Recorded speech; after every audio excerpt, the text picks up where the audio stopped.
Gidemeyiz ki hayatım, sınır kapalı biliyorsun.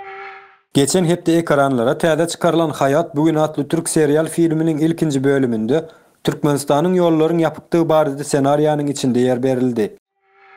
Oğlanları Türkmenistan'daymış. Bilirsen sınırlar kapalıdır.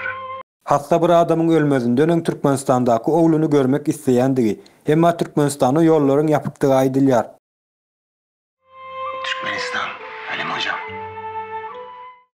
Muňa haýran galan doktor öz ýoldaşyndan ikinji gezek gaýtalap soraýar. Terror hökümetiň propagandistler tarapyndan ýolların açylandygy ýalany näçe gaýtalansa da 4 uçor bilen 2 milyon adama ýoluň açykdygy hakykatyň talaplaryna gawat gelmeýär. Bizim oğlan da Türkmenistan'da 5 yıldır. Bu serial filmden ýola çyksak, Türkmenistanyň ýollarynyň yapykdygyny ähli Türkiýe bilýär diýsek hem bolmaz.